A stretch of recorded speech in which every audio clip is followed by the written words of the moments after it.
In this video we're going to take a look at some of the Pwn challenges from the KillerQueen CTF. You can see that the challenge with the most solves at the moment is a kind of magic with 186, but I'm going to solve these in order of the Pwn challenge type rather than the number of solves. So let's start off with hammer to fall, and the description says dynamically sized integers, huh? We've got this hammer to fall.py file to download, so let's just go and take a look at it. You can open that up with your IDE of choice or text editor. I'm using Codium here, or VS Code, and we open it up, we see that we've got NumPy has been imported, we've got a NumPy array being declared here with a data type of int. We have an input here, so it's taking an input from the user. It's going to ask us to, it says this hammer hits so hard it creates negative matter, which is a hint, as was the challenge description. This is to do with an integer overflow, and it asks us for the input, it converts us to an int. It will check to make sure it doesn't equal -1. If it does, it's going to exit, and if it doesn't equal -1, it's going to assign the first element of the array to the value we entered. It's going to multiply it by 7 and add 1, print out the result of that multiplication, and if it now equals -1, it's going to print the flag, otherwise it won't print the flag. So we basically need to try and find out what number we need to enter to get it to print the flag, and that's going to be our flag. So let's just have a play around with it. First of all, we can try and run the program. Let's enter -1, and as expected it'll exit the program. Let's run it again and try and enter a normal value. We get 9360 for 1337, so it's multiplying 1337 by 7, it's adding 1, and it's getting 9360. We could try and enter a large number, and we'll see here we get an overflow error. The Python int is too large to convert to a C long. So let's go and find out what the range of this data type is. If we go and search for Python int data type range, and I'll probably run this in, I'm going to search this in Google because DuckDuckGo never seems to give me a nice instant result. If we search this in Google, we very quickly find this is the range for a 32-bit data type. We're using a 64-bit here, so let's change this to 64-bit, and here we get our range here. So the range of the 64-bit goes from -9, whatever this number is, all the way to the same positive, basically -1. So let's take a copy of that value. Let's get rid of the commas that are in it and the spaces. And we know that this is going to be multiplied by 7, so we want to, and it's going to add 1 as well, so we want to try and divide it by 7 first of all. Let me just first of all show, if we open this in Python 3 and try to do divided by 7, the result that we get isn't what we want, and we can use like the format print to print the full value, or we can convert it in, but it's not going to give us the correct value, like the same value you'd get in a calculator. I actually solved this in Windows Calculator whenever I was solving it originally, but we can just use Python 2. That'll give us the correct value for this. Let's try it again, divided by 7, and you can see the value we get here, which is not the value we got here. So we'll take a copy of this, let's run the script again and enter that, and this time we get -922,337. Let me go back here. So we're actually getting we're getting the maximum value there, right? This was the lowest negative value. So if we were to add this value here to this negative value, it's going to give us -1. So let's go and try to do that. Let me go back here, and I'm going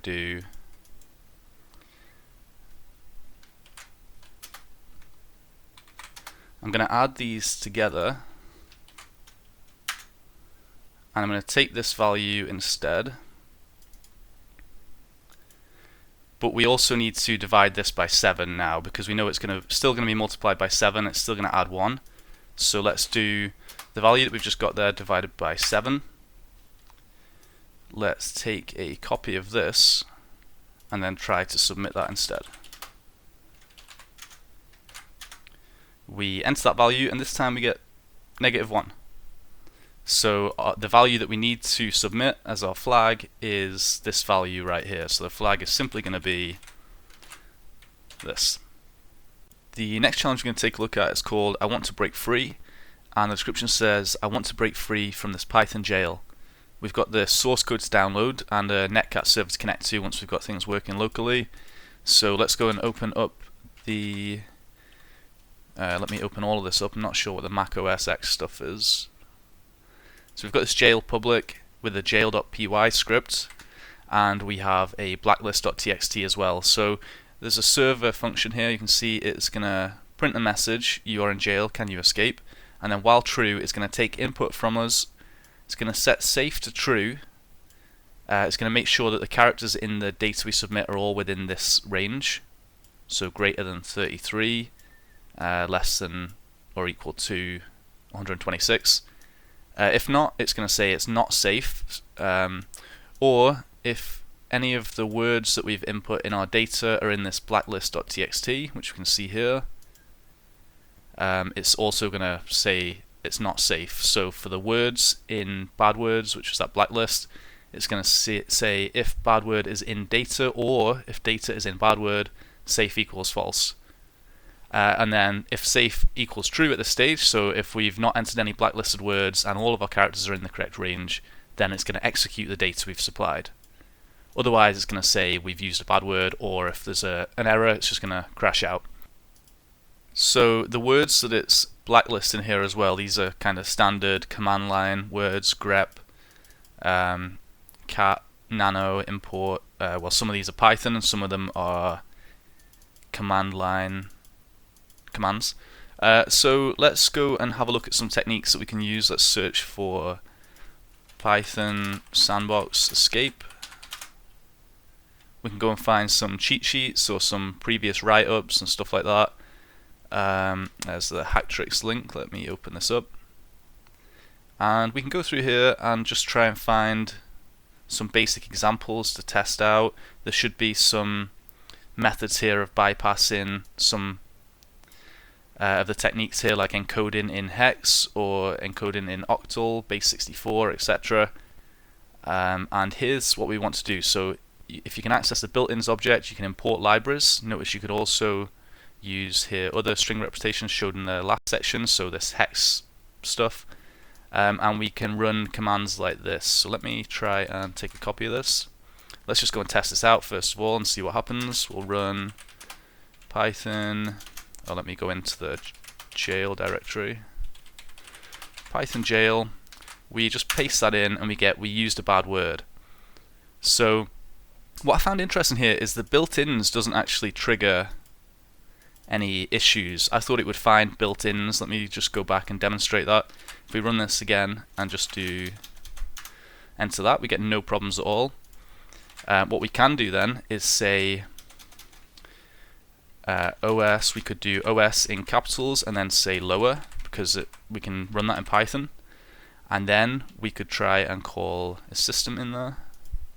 System's not in the bad words, so we can do system. And then let's try and do ls as well. Ls I don't think is in the words, so if we do that, then we are able to list files in the directory. The problem is going to be if we try and do the same thing again. Let me take a copy of that and do cat flag.txt. We used a bad word. We could try and do the same thing again, but do the lower as we did there. Let's do cat flag.txt and .lower, but we used a bad word again. So what I'm going to do here is go to CyberChef and let's grab the hex equivalent of that. Let's actually, let's do 2 hex. And we'll say cat flag.txt. We want it in \x, so we're just going to change the format here. Take a copy of that, and okay, I can't use the up command here, so let me just take a copy of this again and copy this. Okay, missed a quote.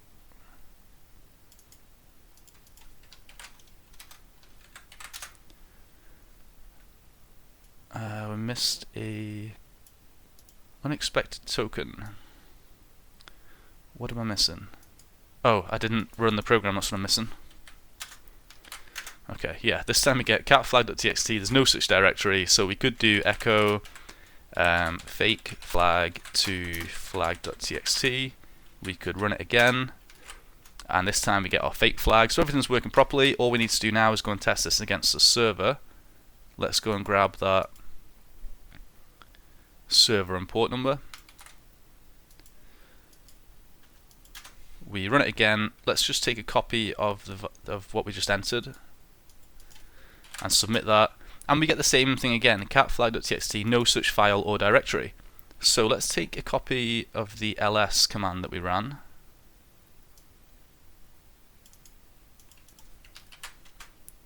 And we'll see that actually the flag is in this long file name, so we need to go and convert that to hex. We need to take a copy of that, but let me first of all just take a copy of this stuff here.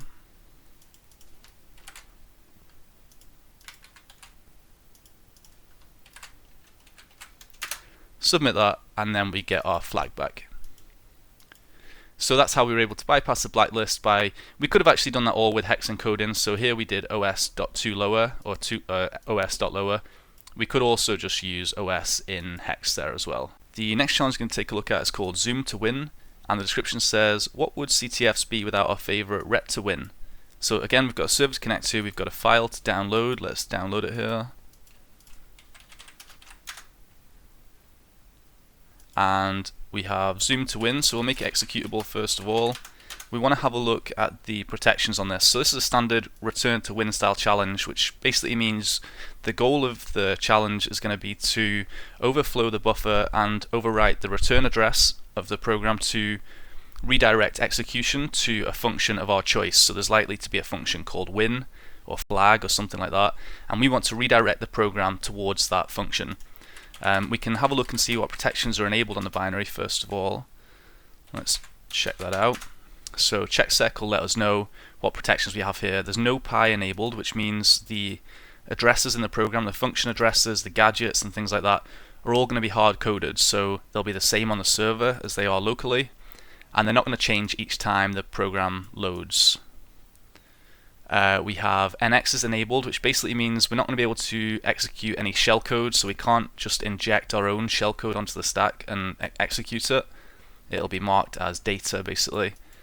There are no stack canaries, which basically just means we'll be able to overflow the buffer. We don't need to worry about tripping off any canaries, which we'll look at later in another challenge.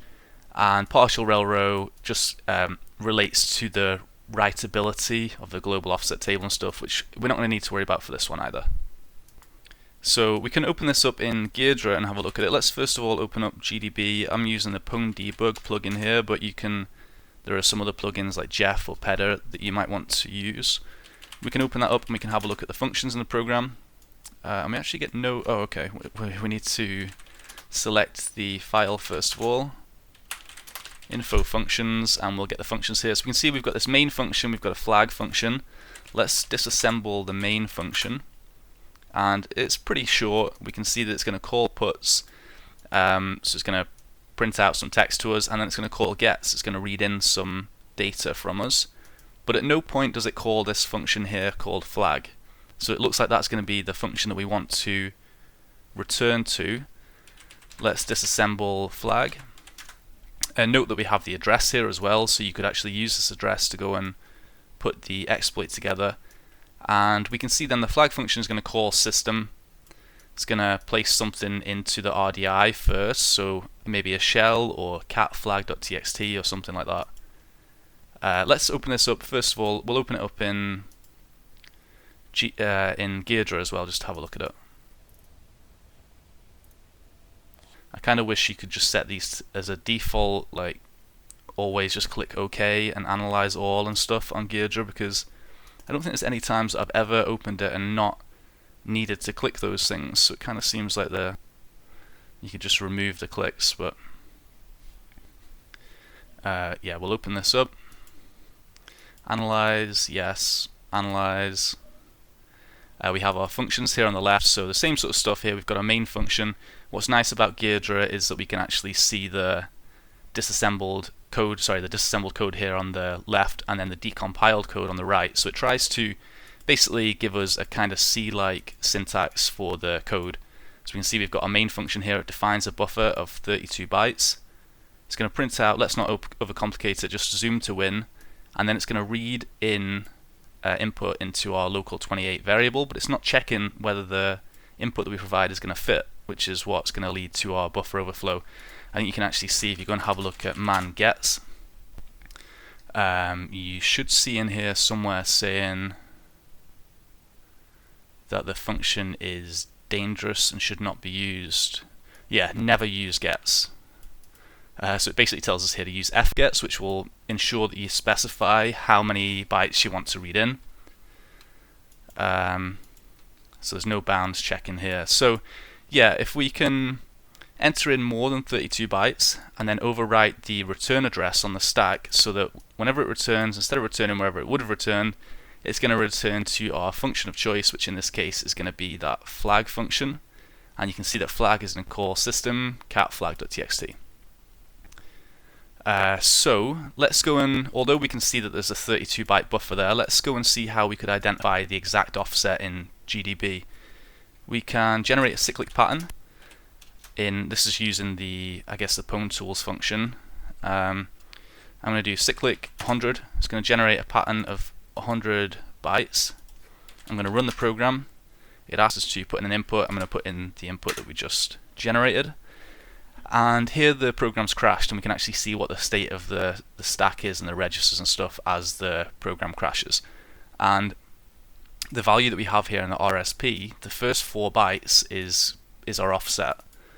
So if this was a valid address, this would have made it into the RIP, into the instruction pointer. But on 64-bit processors, because if this isn't a valid memory address, it just won't even try to execute it basically. But this is what would have made it in, so we can have a look at cyclic-L to look up the offset and see that it was 40 bytes in. So if we write 40 bytes and then write a memory address, it's going to overwrite this return address with that memory address, and that's where it's going to return to. And we know that we have a, we can do that again, disassemble flag. We know that we have this flag function, which is right here. So presumably if we write 40 A's, for example, and then this address, we'll be able to return to that function. So let's try that out. We can do Python-C. Actually, let's do Python 2, because if you do Python 3, it has some problems with printing bytes. And we'll do print A times 40 plus, and then this is where we're going to want to put in that memory address. But we need to do it in little endian format, so it's going to be reversed basically. So \x 96 \x 11 \x 40. You can see that's the other way around, and then we need to do some padding as well because it's 64-bit. So we'll add 5 of these null bytes. Let's try and run that. This isn't going to be something we can copy and paste, as you can see here, so I'm going to send that to a file called payload. I'm also going to create a fake flag again, so let's do echo fake flag to flag.txt. And now let's try and run this program again, but send in that payload. We run it, we send in the payload, it has crashed. Did it give us a flag? It actually didn't. What's in the return address? Oh, okay, these zeros are on the wrong side. Let me do this again.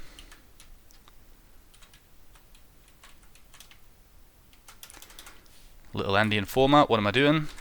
You can see how rarely I do things manually now. Let's do this again, let's send it the same input, and this time we get our fake flag. So we could actually just run this locally now. We could do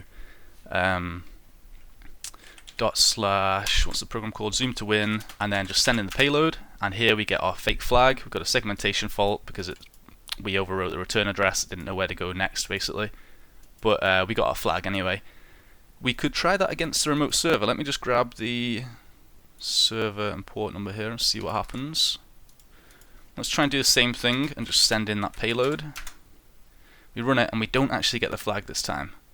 And that's due to a stack alignment issue, which we'll have a look at shortly. What I'm going to do is, we've seen how we can identify the offset. The offset was 40. We did that kind of manually in GDB. Let's go and put together a PwnTools script to do this for us, including finding that instruction pointer value. So let me go to my GitHub. And let's go into CTF. This Pwn template's all over the place, but there's one here just in Pwn. And I'm going to take a copy of this. Let's say, just name this something, as long as you don't name it Pwn, because that will cause some problems with the importing the PwnTools library. I'm going to paste this in here. And this is basically just a template I use, so let me just run through this. If you've watched any of my Pwn videos before, you'll be sick of hearing me explain this template, but just for people that are new, this can look a bit daunting whenever you open it up to begin with, so let me just explain this here. We've got a start function here, and this just basically means whenever we run the program, we can quite easily set it to debug mode by providing a GDB parameter. We can quite easily set it to remote, or we can just run it locally. So it's very handy for swapping between local and remote, and I'll demonstrate that later, but nothing you really need to worry about. You never change this code here. We also have a find instruction pointer function, which is going to basically just do what we did in GDB. It's going to generate a cyclic pattern, and you can see here cyclic find. It's going to look for that in the, it's going to run the program, it's going to crash the program, and it's going to then read the core dump and have a look for the offset of the bytes that we're interested in. So basically exactly what we did in GDB. We also have a GDB script here, so if you are running in debug mode, you can go and add breakpoints here. So you might want to set a breakpoint at main, or provide an address of some something that you're interested in looking at. And then we need to provide our file name. So our file name is zoom to win. It's going to identify the architecture, so it's going to know that it's 64-bit. It's going to know that it's Linux, etc., and that'll make things a lot easier for us later. We can also set the log level. I set this to debug mostly, but you can change it to info or warn depending on how much information you want to see. Debug's quite nice because you can see what's going back and forward between the server and identify any problems quite easily. But most of this stuff we don't need to change anyway, so it's just down here we have our actual exploit, and initially we're going to try and find the offset of the instruction pointer. Let me actually just comment all of this stuff out. So whenever we run the program, it doesn't actually ask us for anything, so I'm going to just modify this function slightly to send line. It's going to send the payload. We know that the offset was 40, right, because we did that manually. So this is just going to find out the same thing for us, hopefully. Let's try and run Python exploit. Yeah, so it ran through. It's basically sent this big cyclic pattern. It's crashed the program. It's read the core dump file, and then it's found in that core dump that the bytes that we were interested in were at the offset of 40. So this is literally the equivalent of me just doing that in GDB and then just type in 40 here. But you know, it's quite easy just to use this same function on other buffer overflows. So that's how we can automate that part. Let's then look at the actual exploit. So here we're going to start the program.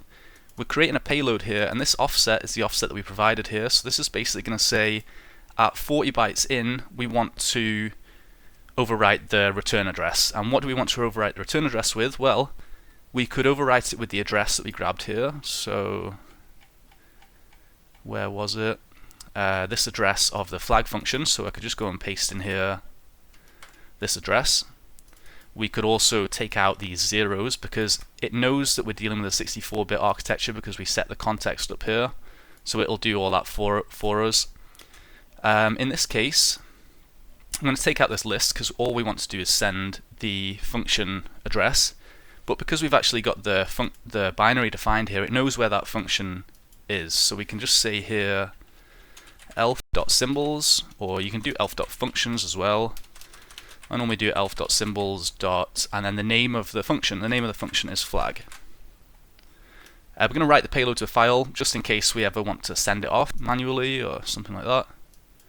And then this is just going to, it doesn't ask us for any input, so again here we're just going to send the line. And we don't get a shell on this one, we get given the flag, so I'm going to take that out, comment this out, and hopefully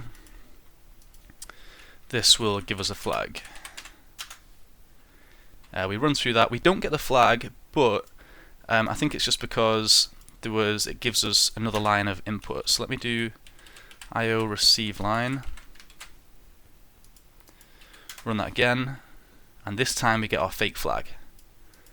So that worked as hoped. Now, the cool thing about using this template is that we can just go and grab this server address and port number, and we can run the same thing again, but we'll just add here remote in capital letters. We paste in that server and the port number, get rid of the netcat bit, and that'll run on the remote server. It didn't work, but that's basically due to a stack alignment issue. So in some cases, more often than not these days, you have to ensure that there's a 16-byte alignment, and we can do that by grabbing a return gadget. So I'm going to use Ropper and say Ropper -- file zoom to win, and you can just run that. That'll give you all the gadgets. You can actually see here there's a ret gadget. We could also do -- search ret, and that'll give us this gadget specifically. I'm going to go and basically add this to our code. So we're just going to say up here ret is equal to, and that address. And then we're just going to add this to our payload. So I'm going to put this in a list. So at this offset of 40, we're going to inject first of all a ret gadget, and then that elf.symbols.flag. And we'll test this again remotely, and this time we get back our flag. We also have our payload as well, so we've got that payload there. So now we could also just do netcat and send in that payload, and that should, okay, that doesn't give us a flag. Oh well, it works fine with PwnTools anyway. While we're here as well, let me just show another quick trick that we could do here. We could use ROP objects here. So you can create a ROP object and say ROP equals ROP. And you can see here the description of it. So it's a class which simplifies the generation of ROP chains. And there's quite a lot you can do with this. There's some good documentation on the PwnTools site for this, but essentially we're going to pass in the elf. It's going to create this ROP object, and then what we can do is just say ROP dot, and what function do we want to call? We want to call ROP.flag, and we don't need to provide any parameters. If we did, we could just supply the parameters here, and that's basically it. So we can do now ROP.chain, and that'll let me see the that'll create the string containing the raw bytes, and then right at our offset here we can just go ahead and say, let me actually I'll do ROP.chain here instead. In fact, yeah, no, I will. Let's take this out. Let's try that again. Try it locally first of all. Locally it works. Let's try it remotely. Remotely it doesn't work, so it looks like it still needs the ret gadget here as well. So let's try that. Yeah, remotely it still needs the ret gadget. In terms of finding the ret gadget though, you could also use a ROP.search as well. So you can do ROP.gadgets. Let me just, we've only declared it here. ROP.gadgets, yeah. So let me actually do pretty print ROP.gadgets. Run that again.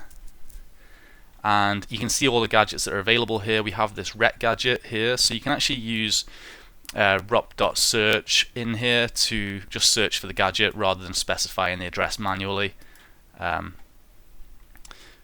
But yeah, that's just you can do a lot more with this with ROP objects as well. If you check out some of my other Pwn videos where we're doing kind of more complex exploits, you'll see how handy this can be in automating exploits. The next challenge is called A Kind of Magic, and the description says, "You're a magic man, aren't you? Well, can you show me?" And we have the netcat service download. I've already got the file downloaded locally and opened up in Geardra. I've also made it executable already. So one thing we will do is check the security protections which are enabled. And quite similar to the last one, we have NX enabled. This time we actually have Pi enabled, so the addresses of the functions and basically are going to change each time the program loads. Will only be able to know where the functions are once the program started running. So they'll have the same offsets each time, but just different addresses, different base addresses, should I say. Still no canaries, but we have full railroad here. Not really concerning because we're not going to be trying to overwrite any entries in the global offset table or anything. Let me open this up in Radar actually. A Kind of Magic, we can do AA, AFL, and this will show us the functions that we have here and the addresses of the functions. Notice that they begin with these zeros, so we're actually just finding out what the offset is rather than the actual address. So we know that the main function will always have this offset of 11C9, but the base address before that is going to be different each time. We can select smain and then PDF again to disassemble that code and go and have a look through this. This is just quite similar to what we would have seen in GDB whenever we were checking the last time. We can also have a look here at the sections in the code as well and get an idea what size the sections are, what we've got available to us, and whether they're readable or writable. Not really needed for this one. I just thought I'd just demonstrate another tool that we can use to go through that. What I will do is open this up in GDB, Pwn debug again, so we can have a look at the offsets and stuff. It's called A Kind of Magic. Okay, we'll open that up. Yep, we've got our info functions. We have our... So we don't have a flag function this time. Let's go over to Geardra and have a look here at the functions. So we've got our main function. And you can see the code for this here then. So we have a 44-byte buffer of chars which is declared. Then we have an unsigned int, local C, which is set to 0. It's going to put out this statement to us. It's going to read some input in. So it's reading in these 40 bytes, 64 bytes, sorry. It's 40 in hex. And then it's going to say you entered whatever value. Your magic is, and then it's going to print out this local C variable, and it's going to check to see if local C equals 0x539, which again we can go and highlight here and see that's actually equal to 1337 in decimal or 9 as a char. And if it does, it's going to call catflag.txt. Now obviously at no point here is local C assigned a value, so we input a value but it's never assigned to local C.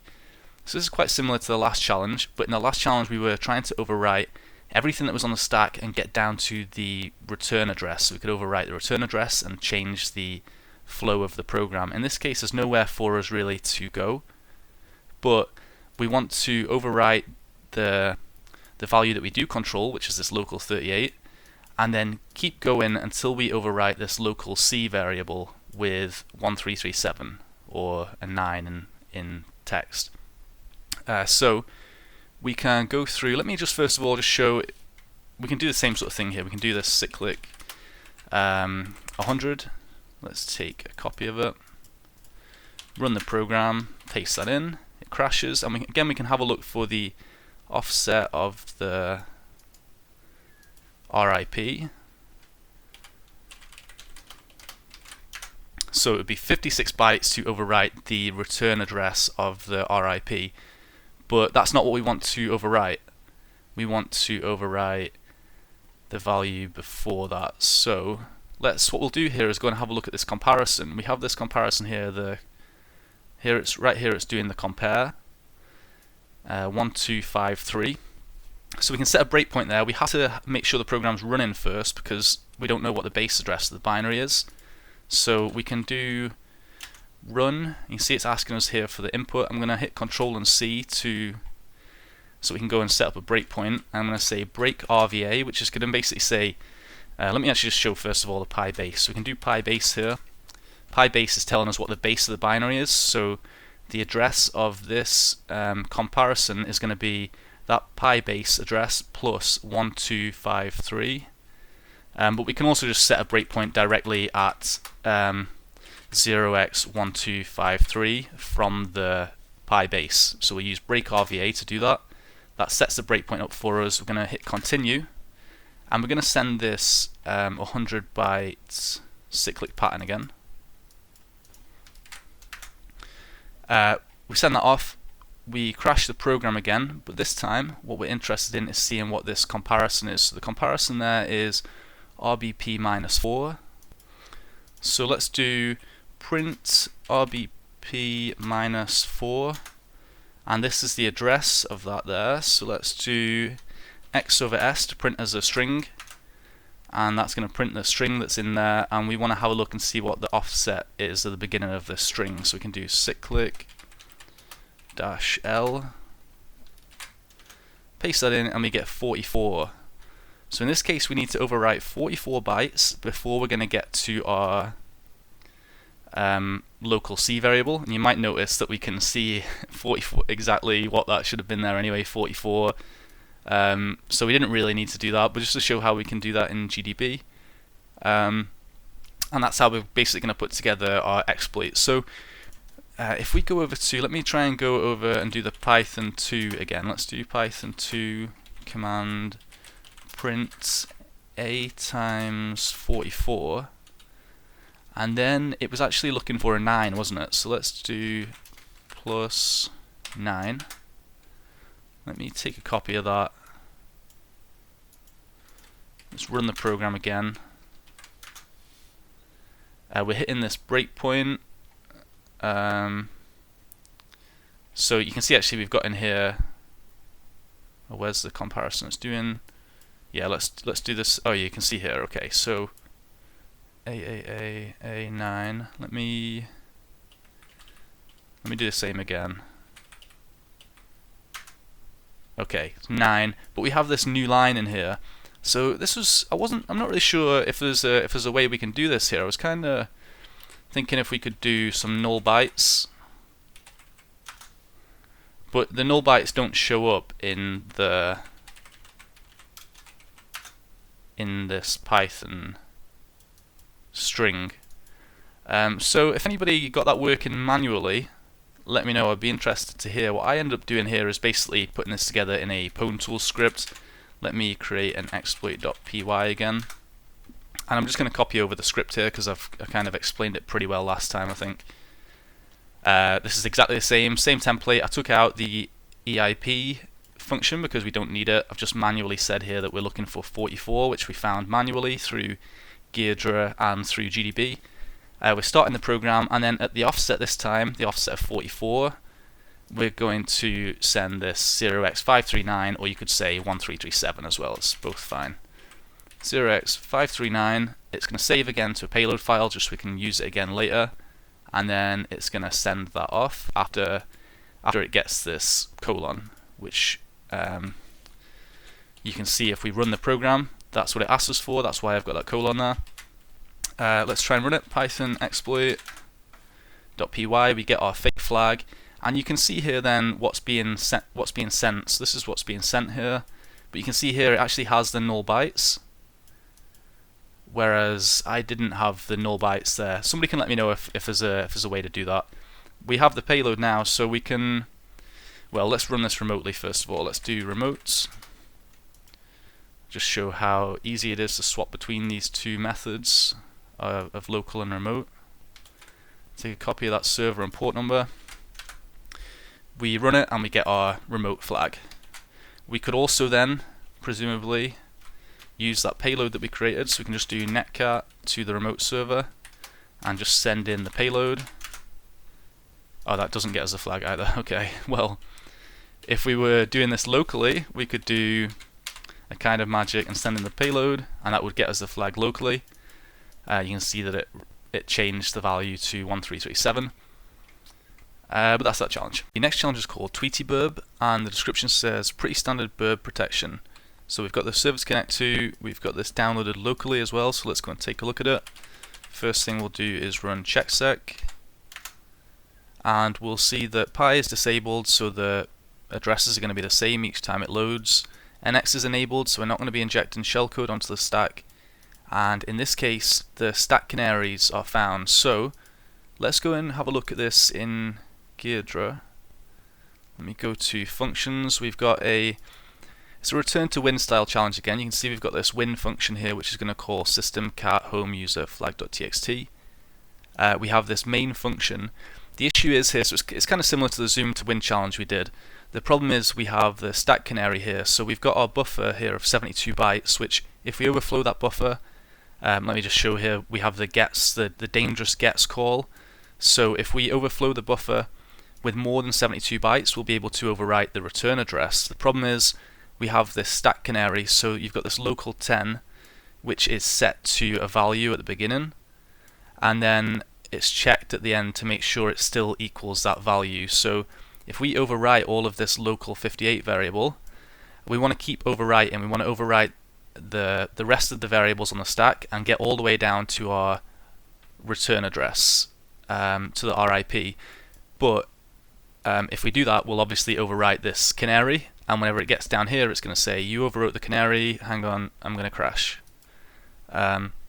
So let's just demonstrate this first of all. Let me try and run the program. TweetyBirb, it asks us for an input. Let's just put in an input. I'm going to put in something over 72 characters here. And you'll see here we get stack smashing detected, terminated. So at some point in this long string that I entered, there should have been a canary. And we basically need to try and, well, the best way to approach this here is going to be to try and leak the value of the canary, and then overwrite, whenever we do our buffer overflow, we overwrite the same variable with that same value so that this doesn't trip off. And we can leak that variable because we have this, our first input asks us about the magpies, and it's going to take an input from us, and then it's going to print that input back without first making sure that this is formatted correctly. So there's basically a format string vulnerability there, whereby if we run this again, if we do %x, it's going to print the first value off the stack in hex. We can do the same because it's a 64-bit. We'll do p for a pointer, and that's going to show us the full address. And we can basically do this we can do that for a lot of different types. We can use decimals, we can use strings, although the string will, let me do a couple there. So you can do, let's do 3 of them. Okay, that worked. Let me do 5 of them. Oh, that worked as well. Okay, so basically the string, rather than trying to represent the data that's on the stack as a string, what it's going to do is it's going to go to that address and then represent whatever's at that address as a string. The problem is if the value on the stack isn't a valid memory address, then it's going to crash out if you try to use the string format. But that's not what we want to use anyway. We want to use a pointer. So we could do, as we saw there, like we can do %p, we could take a copy of this and then just print a lot of them. Oops. That didn't work out. Let me take a copy of this. Let's go over to Sublime. Oh god. What? Now I can't copy that. You see that? Copy is actually, it's removed the highlight from copy. Very strange. Alright, so we've got our values here. Let me take a copy of those. Let's do, you can see I've got some extra spaces in there, but who cares?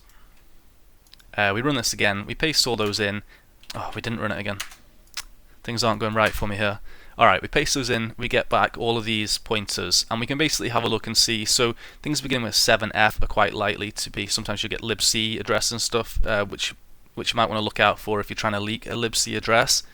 In our case, the stack canary I actually found from